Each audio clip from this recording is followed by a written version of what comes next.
देखिए अब जो हम करने वाले हैं ना, जैसे कि मैंने आपको स्टार्टिंग में ही बता दिया था वीडियो की स्टार्टिंग में कि हम लोगों को लाज वगैरह सीखने पड़ेंगे जो कि वेक्टर लाज होंगे। विदाउट वेक्टर लाज हम न्यूमेरिकल सोल्व नहीं कर सकते हैं। और इस चैप्टर में जो हमारा वेक्टर है उस पर न्यूमेरिकल्स ही ज्यादा आएंगे।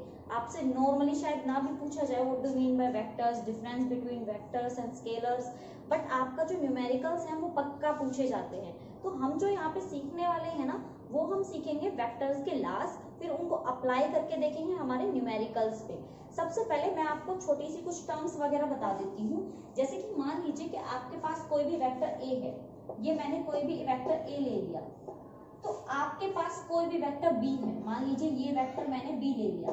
तो हमेशा याद रखना है कि जब भी आप इनका सम करेंगे, ए प्लस बी करेंगे, तो आपको फर्स्ट वेक्टर तो एज इट इज रखना है और सेकंड वाला को भी एज इट इज रखना है। आप सिर्फ इनको उठा के किसी के ऊपर रख सकते हैं। तो आपको क्या करना है कि आप बी वाले को उठाएंगे और ए वाले के ऊपर रख देंगे। पर आपको यहाँ पे ध्यान देने वाली बात कौन सी होगी, हमेशा एक चीज याद रखिएगा कि आपके सेकंड वाले की टेल फर्स्ट वाले की हेड पे होनी चाहिए। ये हमारा ला है, यही हमारा नियम है, यही हमें ध्यान रखना है कि हमारा जो सेकंड वाला वेक्टर होगा उसकी टेल उठा के आपको फर्स्ट वाले वेक्टर के हेड पे रखनी है। तो आपका जो वेक्टर है वो कुछ इस तरह से हो जाएगा।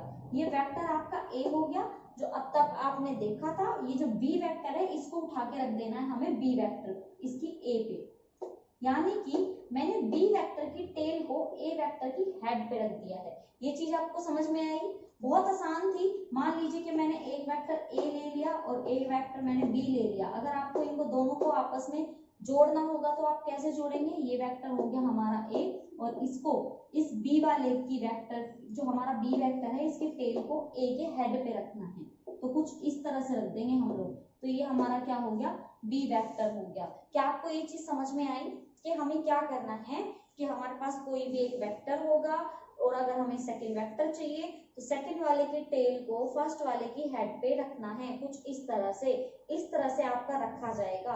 तो हमने इस तरह से रख के देख लिया है। फिर हमें क्या निकालना है? हमें निकालना है इनका रिजल्टेंट। अब देखिए ये रिजल्टेंट जो मैं वर्ड बोल रही हूँ ना यहाँ पे, रिजल्टेंट, ये रिजल्टेंट क्या होता है? ये ही आपका सॉल्यूशन होगा वेक्टर का। जैसे कि आप स्केलर में करते हैं ना, a प्लस बी, अगर a आपका 2 है, b आपका 3 है, तो आप टोटल करके क्या लिख देते हैं? 5, यानी कि आपका a plus B is equal to इसके आ गया 5 के। कुछ इसी तरह से वेक्टर में आपका क्या होता है? रिजल्टेंट होता है, यानी a b को आप किससे रिप्लेस कर देते हैं? r से। तो आपका रिजल्टेंट क्या हो जाता है?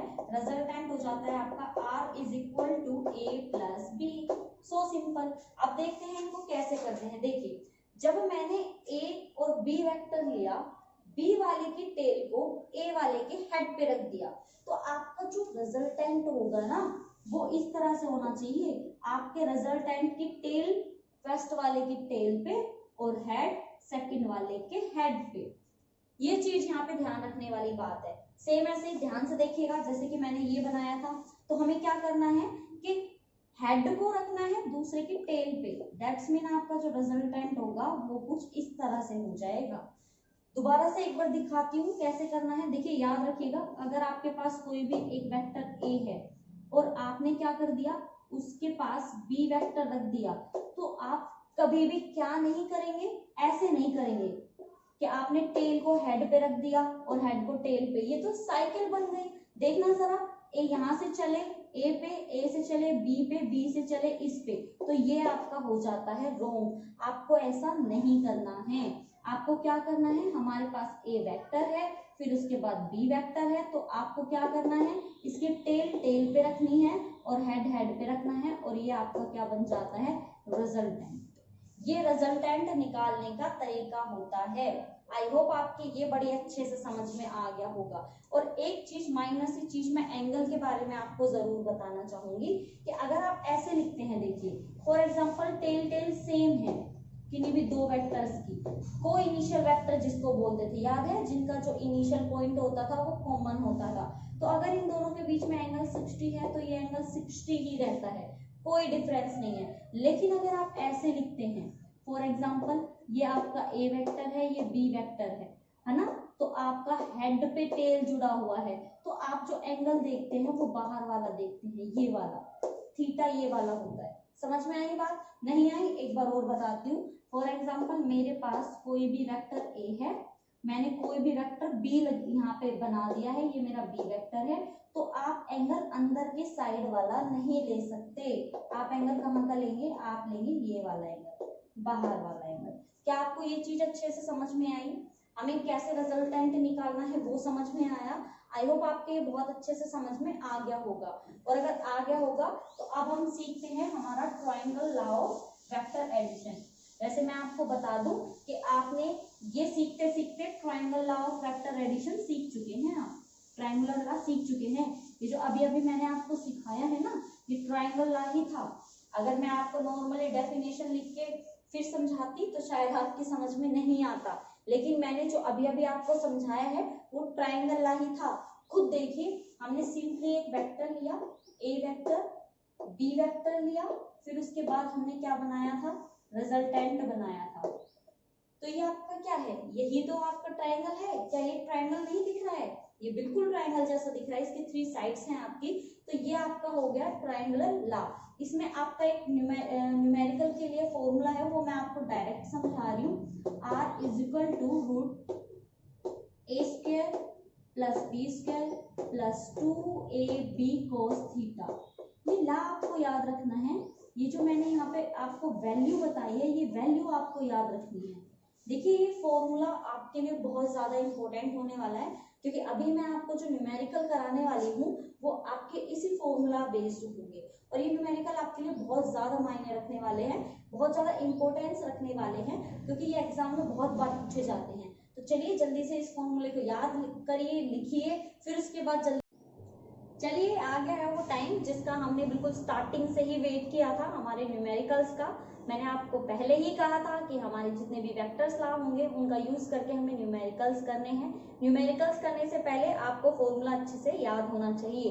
जो मैंने अभी यहाँ पे क्वेश्चन लिखा है वो आपके अभी अभी जो मैंने फॉर्मूला आपको बताया था उसी फॉर्मूला पे बेस्ड होगा।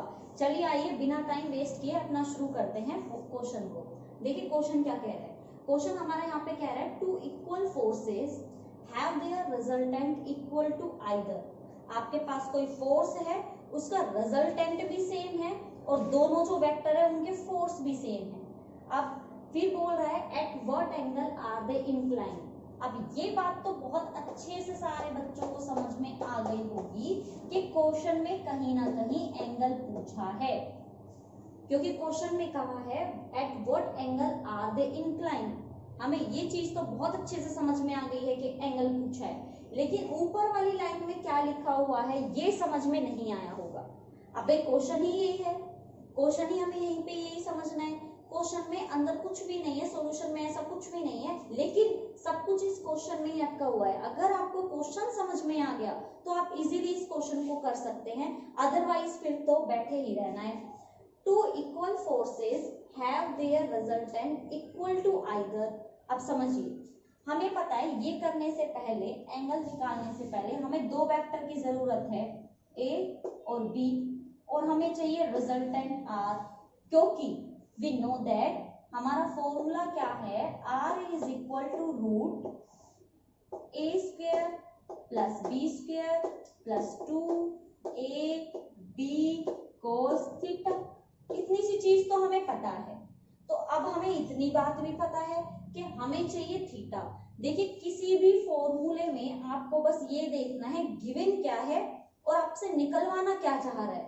गिवन हमें क्या है, गिवन हमें ये कुछ चीजें हैं, हमें नहीं पता ये क्या लिखा हुआ है, लेकिन हमें ये पता है कि हमें क्या शो करना है, हमें निकालना क्या है, फाइंड क्या करना है, हमें एंगल फाइंड करना है। दैट्स मीन अगर मुझे फाइंड एंगल करना है तो मुझे क्या क्या दे रखा होगा, आर दे रखा होगा, वेक्टर ए दे रखा होगा, वेक्टर बी दे रखा होगा, क्योंकि थीटा निकालना है तो बाकी सारी चीजें हमें गिवन होनी चाहिए। तो हमें यहाँ पे ये माइंड लगाना है कि अगर हमें ये चीजें गिवन है तो वो चीजें क्वेश्चन में क्या है, क्या वो चीजें हैं जो हमें गिवन है लेकिन हमें समझ में नहीं आ रही। तो देखिए बात यहाँ किसकी हो रही है, टू इक्वल फोर्सेस की। टू इक्वल फोर्स किसके होंगे, वेक्टर ए और वेक्टर बी की। दैट्स मीन हमें क्या दे रखा है, हमें दिया हुआ है a is equal to F, b is equal to also F, क्योंकि दोनों क्या बताए गए हैं, सेम बताए गए हैं। नेक्स्ट बोला है their resultant equal to either, कि उनका जो रिजल्टेंट होगा वो भी क्या होगा, सेम होगा, फोर्स होगा। समझ में आया क्या कहा है कि दो फोर्सेस हैं, दोनों सेम हैं, रिजल्टेंट भी उसके सेम है, तो कॉमन सी बात है, हमें आर भी मिल गया, हमें वेक्टर ए भी मिल गया, हमें वेक्टर बी भी मिल गया, हमें जस्ट फॉर्मूला में इनको पुट करना है और सोल्व करना है। अगर इतनी सी चीज हम कर सकते हैं तो हम किसी भी टाइप के न्यूमेरिकल्स कर सकते हैं। चलिए शुरू करते हैं। आर की वैल्यू को रखते हैं, F is equal to root A का स्क्वायर, ए क्या है हमारा एफ, बी स्क्वायर क्या है अगेन हमारा F, plus 2f dot F cos theta. पता है क्या हमें, नहीं, वो तो हमें पूछा है, फाइंड करना है, तो ये हमारा क्या हो जाएगा, cos theta. Again f is equal to, देखिए f हमारा क्या हो जाएगा, चलिए मैं करके दिखाती हूँ, F square plus 2f square cos theta, F square. अब मैं इनको क्या ले सकती हूँ, कॉमन, क्या आ जाएगा बताइए, f is equal to F root, यहां से हमारा क्या बच जाएगा 1, अगेन 1 प्लस 2 कोस थीटा। क्या आपको इतना स्टेप समझ में आया? मैंने कुछ भी नहीं किया है, मैंने जस्ट a और b वेक्टर की जगह उनकी वैल्यू रखी है, फिर उसके बाद हमारे पास एफ स्क्वायर आ गया, उसको कॉमन लेके बाहर लिया है, बाकी जो भी आपकी क्वांटिटी है उसको सेम रखा है। अब देखिए एफ आपका क्या हो जाएगा, यहाँ पे cancel out, 1 is equal to root, आपका 1 कितना हो जाएगा 2 प्लस 2 कोस थीटा। क्या आपकी इतनी सी चीज समझ में आई? तो मैं इसको कैसे लिख सकती हूँ, मैं इसको लिख सकती हूँ रूट 2 कॉमन, क्योंकि 2 दोनों में है तो मैं उसको क्या ले लूंगी, कॉमन। 2 आपका कॉमन हो चुका है, आपका यहाँ से क्या बचेगा 1 plus cos theta, so easy. अब आपके पास यहाँ बचा 1 is equal to root 2 1 plus cos theta. Now squaring on both side,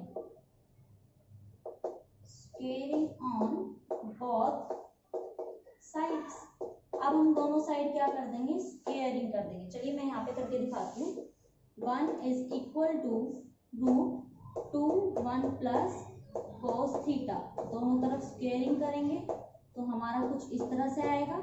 हमें पता है 1 का स्क्वायर हमारा 1 होता है, देन उसके बाद रूट से हमारा स्क्वायर क्या हो जाएगा, कैंसिल, यहाँ क्या बचेगा हमारा 2 1 plus cos theta, so easy. आया ना समझ में? देन उसके बाद 1 2 हमारा हम इस साइड ले आएंगे, यहाँ क्या बचेगा हमारा 1 प्लस कोस थीटा। अब हमें पता है हम 1 को कहाँ ले आएंगे, यहाँ पे is equal to cos theta. आपको पता है 1 अगर इक्वल के उस साइड है तो इधर आने के बाद वो क्या हो जाएगा, माइनस। अब हाफ 1 में से अगर आप करोगे तो आपका आंसर आएगा 1/2 कोस थीटा, और आपको चाहिए क्या, एंगल। अब मुझे ये बताइए कि -1/2 कोस में कब आएगा, तो मैं बता दूं वो आएगा आपका cos 120 degree is equal to cos theta.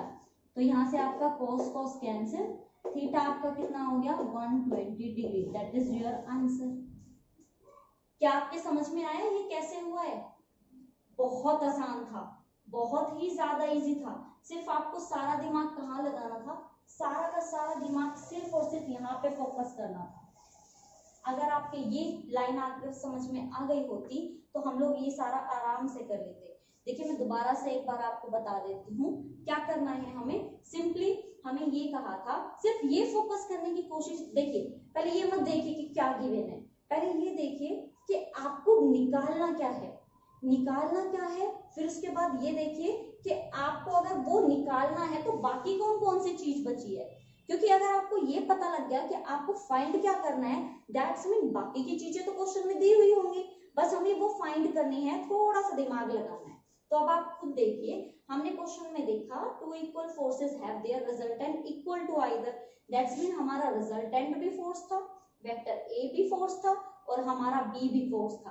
तो सिंपल सी बात थी, हमें रिजल्टेंट का फॉर्मूला तो पहले से पता ही था, हमने इस फॉर्मूला को यहाँ पे नोट डाउन किया, देन उसके बाद सारी वैल्यूज को यहाँ पे लिखा, जो भी सोल्व करना था सोल्व किया, लास्ट में जस्ट स्क्वायरिंग किए और उसके बाद पहले ही बता दूं आपको ट्रिग्नोमेट्री की जो आपकी वैल्यूज हैं, ट्रिग्नोमेट्री वैल्यूज थीटा की आपको वो याद होनी चाहिए। अगर आपको वो याद नहीं है साइन कोस थीटा वगैरह, तो आपको शायद ये क्वेश्चन करने में थोड़ी सी परेशानी हो सकती है।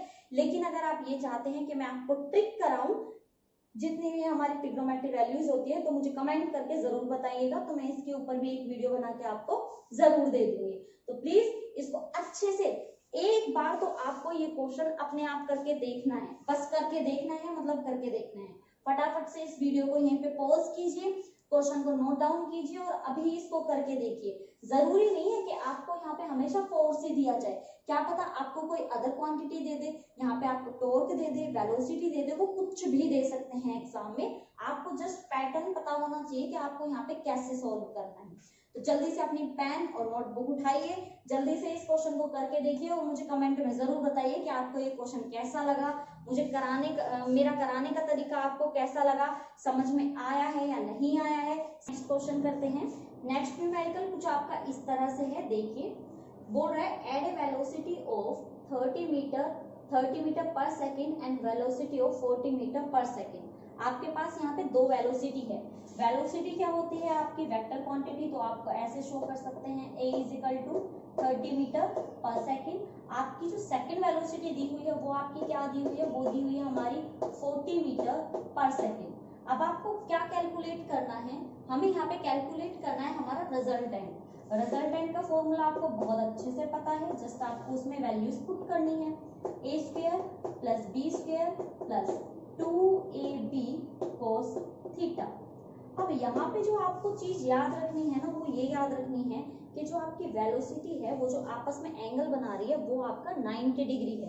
तो ये आपको याद रखना है कि आपके इन दोनों वेलोसिटीज के बीच का जो एंगल है वो आपका 90 डिग्री है। ये चीज समझ में आई आपके कि हमारी जो यहाँ पे वैल्यूज हमने रखी हुई है वो हमने क्या रखी हुई है, 90 डिग्री रखी हुई है। चलिए आइए नेक्स्ट करते हैं। देखिए सारी वैल्यूज को इसमें पुट करना है, तो r इज इक्वल टू क्या हो जाएगा आपका रूट a की वैल्यू क्या है हमारी 30 का स्क्वायर, देन उसके बाद आपकी क्या है 40 का square plus 2 into 30 into 40 and cos 90 आपका क्या होता है 0। तो ये टोटल वैल्यू आपकी क्या हो जाएगी यहाँ पे 0। तो अब आपको क्या करना है, r is equal to root. अब आपको इनको सोल्व करना है, तो बताइए 30 का स्क्वायर हमारा क्या होगा 33 का स्क्वायर हमारा 9 एंड 0 0 आपका क्या हो जाएगा 30 का स्क्वायर।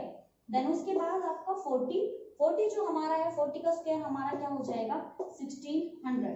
जब हम इन सबको प्लस करेंगे तो हमारा कितना आएगा, चलिए बताइए जल्दी से इसको टोटल कीजिए और जल्दी से मुझे बताइए। तो ये हमारा टोटल कितना आ जाएगा, ये हमारा आ जाएगा टोटल 2500।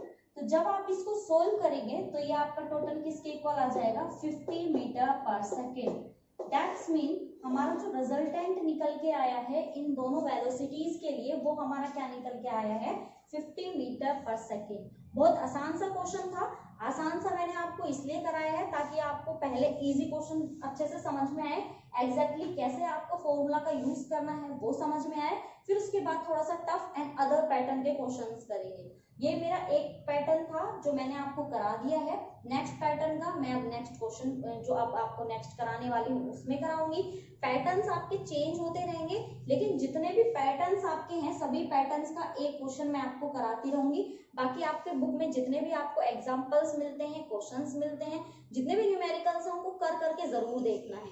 कोई भी आपको न्यूमेरिकल क्वेश्चन छोड़ना नहीं है, बहुत इजी है, बिल्कुल भी मुश्किल नहीं है। वेक्टर्स के क्वेश्चन बहुत आसान होते हैं, सिर्फ एक बार आपको ध्यान से करने की जरूरत है। तो इसको अच्छे से करके देखिए, नहीं होता तो मुझे कमेंट करके जरूर बताइए। चलिए अब नेक्स्ट क्वेश्चन करते हैं। नेक्स्ट जो क्वेश्चन है वो क्वेश्चन थोड़ा सा डिफरेंट टाइप का लिया है मैंने इस बार। जितने भी हम पैटर्न करेंगे वो डिफरेंट टाइप के ही करेंगे ताकि किसी भी पैटर्न में आपको किसी भी तरह की कोई भी प्रॉब्लम ना आए।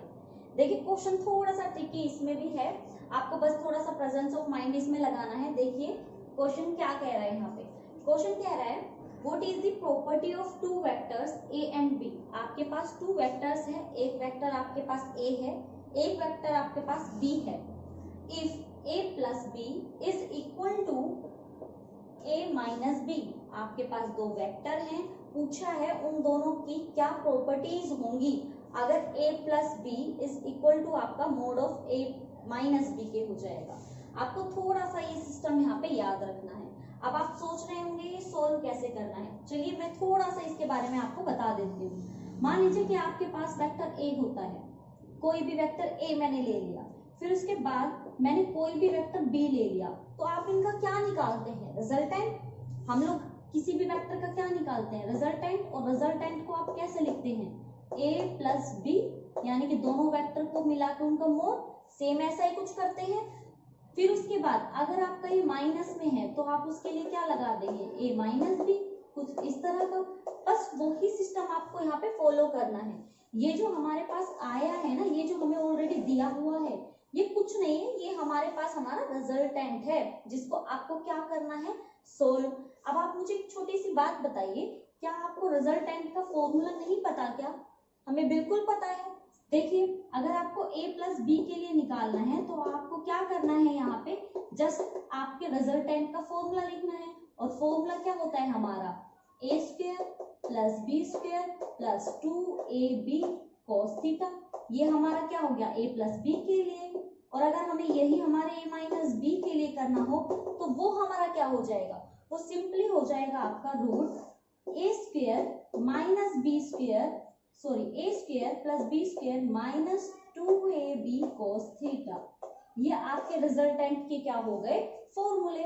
दोबारा से बताती हूँ मैं आपको, देखिए हमने कुछ नहीं किया, हमें दो रिजल्टेंट दिए गए थे a एंड b, तो हमने दो रिजल्टेंट ले लिए a एंड b।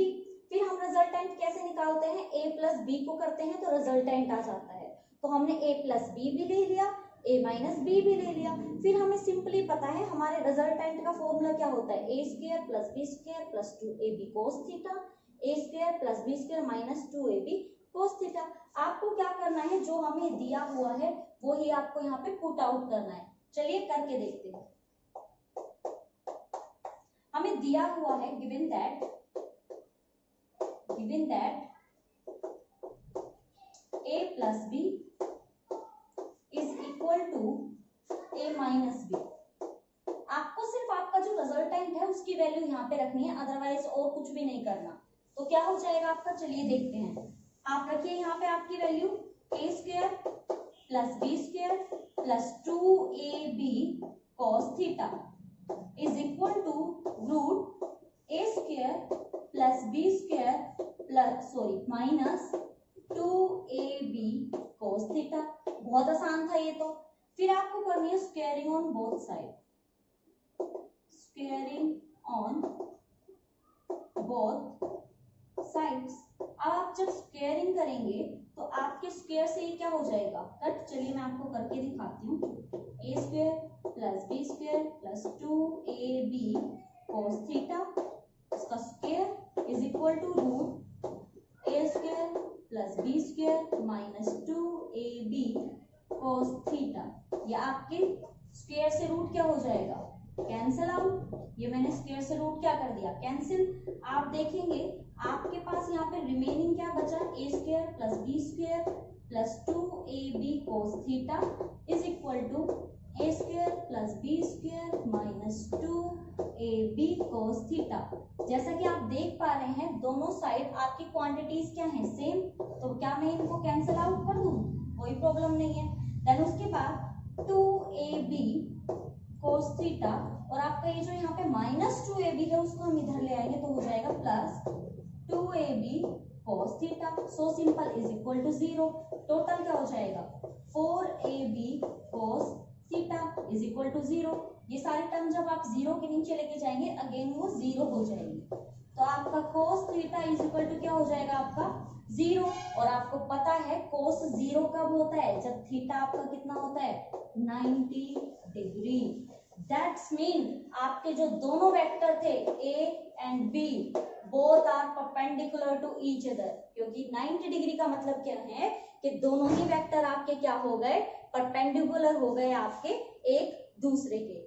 तो आप समझ गए होंगे कि ये क्वेश्चन आपको यहाँ पे कैसे करना है। बहुत इजी था, बिल्कुल भी मुश्किल नहीं था। अगर एक दो बार भी इसकी प्रैक्टिस करके देखोगे तो आपके समझ में आ जाएगा। ऐसी बहुत से क्वेश्चंस अभी हमारे रह गए हैं, ऐसा बिल्कुल भी मत सोचेगा कि क्वेश्चंस बस यही थे। हम न्यूमेरिकल्स और भी करेंगे नेक्स्ट वीडियो में। मैं आपको जितने भी न्यूमेरिकल्स और नए पैटर्न्स वगैरह रह गए हैं वो सारे आपको कंप्लीट कराऊंगी। तो ऐसे ही प्रैक्टिस करते रहिए, अच्छे से इसको करके देखिएगा, मुझे कमेंट बॉक्स में जरूर बताइएगा आपको मेरा समझाया हुआ कैसा लगा, समझ में आया या नहीं आया। Please subscribe our channel and पढ़ते रहिए, करते रहिए। Thank you so much.